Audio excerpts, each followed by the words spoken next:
عالیہ اور سہرا دونوں بچپن سے ساتھ تھیں، دونوں ساتھ پلی بڑھی، ایک ہی ساتھ اسکول گئیں۔ شادی ہوئی تو دونوں کی شادی الگ الگ شہروں میں ہوئی۔ دونوں بہت ٹائم کے بعد، تقریباً 15-16 سال کے بعد،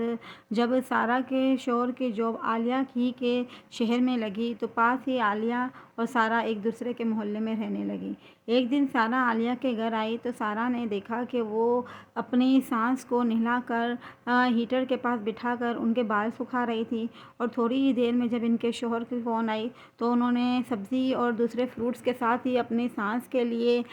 فریش فروٹس لانے کی تاکید کی، جسے دیکھ کر سارا کو بہت ہی حیرت ہوئی۔ اس نے کہا، دیکھنے میں تو منیب بھائی بالکل بھی سخت نہیں لگتے کہ انہوں نے اپنی ماں کی خدمت کے لیے تم پر اتنی سختیاں کی ہوئی ہوں، تو پھر کیا ہی وجہ ہے؟ کیا تمہاری ساس بہت ہی ظالم قسم کی عورت ہے کہ تم ان کی ایسی سیوا چاکری کر رہی ہو؟ تو عالیہ نے کہا، جب میری شادی ہوئی تب میں نے منیب کو دیکھا کہ وہ اپنے ماں سے بڑی ہی محبت کرتے تھے، جو کچھ بھی لاتے پہلے اپنی ماں کو دیتے، اس کے بعد ہی وہ مجھے کچھ چیزیں دیتے تھے۔ مجھے بہت ہی حسد اور جلن ہوتی تھی، لیکن جب میرے بیٹے 2 ہوئے اور جب وہ بڑے ہونے لگے تو میں نے دیکھا کہ میں اپنی عیدی کے پیسے بھی اپنے ہی بچوں کی خواہشوں پر خرچ کرنے لگی، اور یہ سوچ کر خرچ کرتی کہ جب میرے بچے بڑے ہو جائیں گے تو میں ٹھاٹھ سے اپنی زندگی گزاروں گی۔ آج جب میں اپنے بچوں کو اس مقام پر دیکھ رہی ہوں کہ وہ بڑے ہو رہے ہیں، میری عزت کر رہے ہیں، تو مجھے احساس ہوتا ہے کہ میری ساس نے، میرے تو 2 بیٹے تھے اور مجھے اتنی قربانیاں دینی پڑ رہی ہیں، میری ساس نے اپنے چاروں بچوں کے لیے کتنی قربانیاں دی ہوں گی،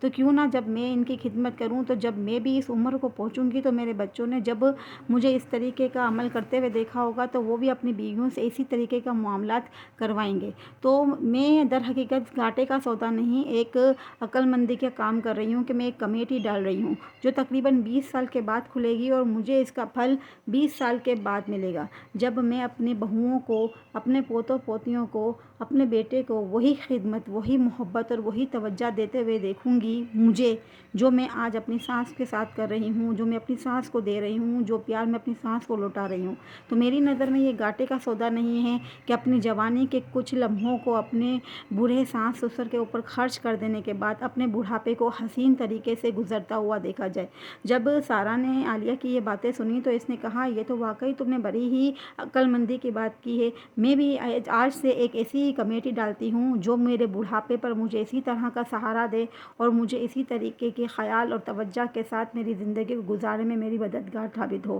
تو دیکھا آپ نے، بڑھاپے کے سہارے کے لیے، اولاد کے لیے اپنی زندگی کے خوبصورت لمحات کو گنوانا پڑتا ہے، تب جا کے اولاد اپنے بڑھاپے کا سہارا بنتی ہے اور ہمارے ساتھ اچھے طریقے سے پیش آتی ہے۔